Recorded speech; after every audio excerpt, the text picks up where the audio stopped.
In Washington, a legal battle over transparency at one of the nation's most powerful financial institutions has reached an initial verdict.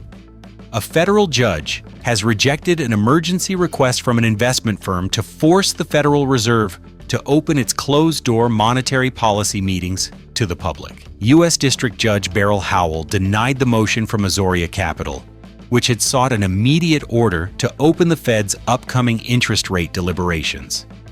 Azoria Capital filed a lawsuit last week arguing that the central bank's decades-long practice of holding its Federal Open Market Committee, or FOMC, meetings in private violates the Government in the Sunshine Act. That 1976 law generally requires multi-member federal agencies to allow public attendance at their meetings. The Federal Reserve has long contended that the privacy of its deliberations is essential for a full and frank discussion among its governors, allowing them to make difficult decisions on interest rates without causing immediate and undue volatility in financial markets. While Judge Howell's ruling denies the emergency request, it does not end the case. The broader lawsuit challenging the legality of the closed-door meetings remains alive, and the plaintiff has vowed to continue fighting for what it calls essential transparency. The outcome could eventually have profound implications for how the central bank operates. President Donald Trump has issued a stark ultimatum to Moscow, giving the Russian government 10 days to agree to a ceasefire in Ukraine or face a significant escalation of economic pressure. Speaking to reporters aboard Air Force One yesterday, the president stated that he would grant Russian President Vladimir Putin until August 8th to come to the negotiating table in good faith.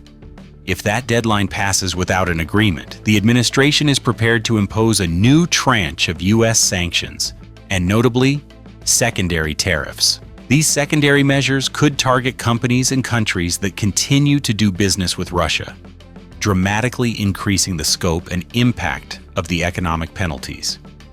The move represents a significant effort to break the stalemate in the long-running conflict in Ukraine, which has continued to exact a heavy human and economic toll. President Trump, however, expressed some skepticism about whether the threat would be enough to alter President Putin's strategy. He told reporters, quote, "I don't know if it's going to affect Russia because he wants to, obviously, probably keep the war going," end quote. The international community is now closely watching for Moscow's response as the 10-day clock begins to tick. Meanwhile, on the domestic front, the Trump administration is moving forward with a significant policy shift on environmental regulation. The Environmental Protection Agency announced yesterday its proposal to repeal the long-standing endangerment findings, which provide the legal foundation for regulating greenhouse gas emissions from motor vehicles. EPA Administrator Lee Zeldin, speaking at an auto dealership in Indiana, framed the move as a historic deregulatory action. He claimed the repeal would eliminate $1 trillion in regulations and save the economy $54 billion annually. These endangerment findings were first established in 2009 under the Obama administration, following the Supreme Court's landmark decision in Massachusetts versus EPA. That ruling determined that greenhouse gases could be considered air pollutants under the Clean Air Act, compelling the agency to regulate them if they were found to endanger public health and welfare. For the past 16 years, these findings have been the basis for increasingly stringent fuel economy standards for cars and trucks. Administrator Zeldin argued that previous administrations had, quote, "twisted the law, ignored precedent, and warped science to impose hidden taxes on American families." The repeal would end what he called 16 years of uncertainty for automakers and American consumers. The proposal is expected to face fierce opposition and legal challenges from environmental organizations and a number of states. The administration's focus on rolling back previous policies is also being felt in the academic and healthcare sectors. Federal officials have frozen $108 million in grant funding for Duke Health, the medical arm of Duke University.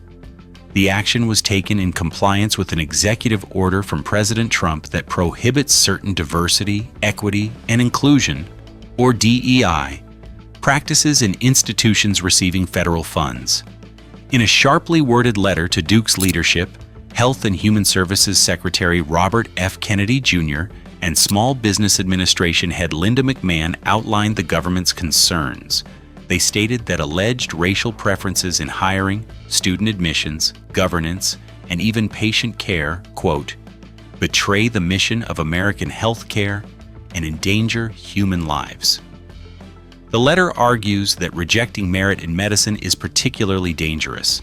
The agencies have been investigating allegations that Duke Health's practices may violate Title VI of the Civil Rights Act and Section 1557 of the Affordable Care Act, which both prohibit discrimination based on race by recipients of federal funding. The letter alleges Duke engaged in illegal and wrongful racial preferences and calls such practices vile. To have the funding restored, Duke Health must review all of its policies, take immediate corrective action, and provide verifiable assurances that it will operate in good faith. The university has been given a 6-month window to rectify the issues before the federal government will commence formal enforcement proceedings. And the Department of Health and Human Services, led by Secretary Kennedy, is also taking action on another major public health front. Yesterday, Kennedy joined Food and Drug Administration Commissioner Dr. Marty Makary and Senator Markwayne Mullin of Oklahoma to announce new measures aimed at protecting the public from the opioid 7-OH. The substance, fully known as 7-hydroxymitragynine, is a psychoactive alkaloid found in the kratom plant. For years, a debate has raged over kratom and its compounds. Proponents and users claim it can be a useful tool for pain management and for weaning people off more dangerous opioids.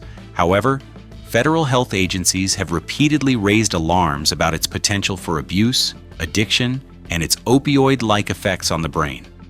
The FDA has previously warned consumers not to use kratom, citing risks of serious side effects. The announcement of these new measures suggests the administration is moving toward a more aggressive regulatory stance. While the full details are still emerging, the action could include formally classifying 7-OH as a Schedule I controlled substance, alongside drugs like heroin and LSD.